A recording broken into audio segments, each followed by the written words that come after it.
Francisco Javier Delgado fut absolument subjugué. À une telle profondeur, il s'attendait à tomber sur l'obscurité d'un tunnel rocheux, certainement pas sur quelque chose de si resplendissant. La lumière était si forte qu'il eut l'impression qu'un œil géant le regardait fixement. On était alors au mois d'avril de l'an 2000.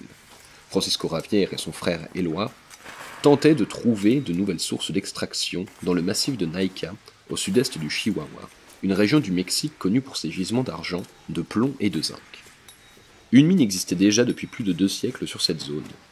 Plus d'1 million de tonnes de roches en étaient extraites chaque année, soit l'équivalent de 170 tonnes d'argent et de 50 000 tonnes de plomb.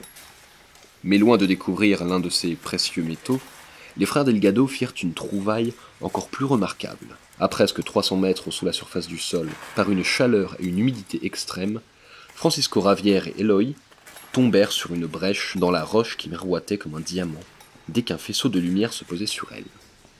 Le trou n'était pas grand, mais Francisco parvint à se glisser à l'intérieur, suivi d'Eloy. Ainsi furent-ils les premiers à poser le pied dans ce qu'on nommera la Cueva del Ojo de la Reina, la grotte de l'œil de la reine. Ce lieu remarquable, d'environ 8 mètres de diamètre, était rempli de gigantesques cristaux prismatiques, très différents de ceux que l'on connaissait jusqu'alors. Poursuivant leur exploration, les 2 frères ne tardèrent pas à faire une découverte majeure.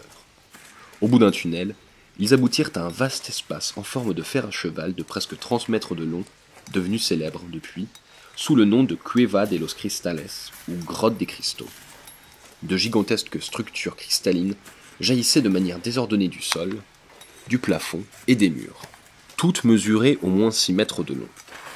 La plus importante atteignant 11 mètres de long et 60 cm de large. C'étaient là les plus grands cristaux de ce genre jamais vus au monde. Même la Cueva de los Espadas, la grotte des épées, située quelques mètres en amont, et connue depuis près d'1 siècle pour ses cristaux d'1 mètre de long, était loin d'offrir un spectacle si grandiose. La chaleur étouffante de la grotte, une température de plus de 50 degrés, une humidité de presque 100%, contraignit les 2 frères à quitter les lieux au bout de quelques minutes à peine. Dans des conditions aussi extrêmes, il leur était absolument impossible d'approfondir leurs recherches.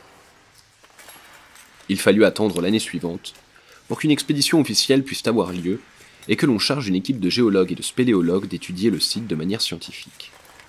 Les chercheurs étaient munis de combinaisons spéciales, avec système respiratoire et liquide refroidissant, que l'on nomma Ptoloméa, en référence à l'enfer de Dante. Grâce à ce prototype, il devenait possible de passer plus d'1 heure dans cet environnement inhospitalier. Au sein de ce monde souterrain, en effet, un visiteur non équipé était assuré de suffoquer en quelques minutes, un destin que connut par la suite au moins un imprudent pilleur de cavernes. On suppose que ces températures extrêmes expliquent en partie l'impressionnante croissance de ces cristaux.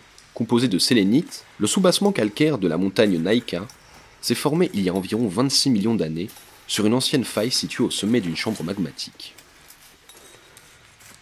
Au cours des 500 000 dernières années, les cavités rocheuses se sont remplies d'anitre, un minéral se désagrégeant à mesure que la roche environnante refroidissait, avant de se transformer en cristaux de sélénite visibles aujourd'hui encore.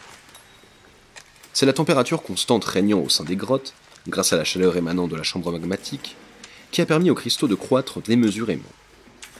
Ce lieu inoubliable et presque totalement inatteignable, même avec le soutien de la technologie moderne, semble appartenir à une autre planète. L'humanité cependant n'est pas étrangère à l'évolution actuelle de ces cavernes.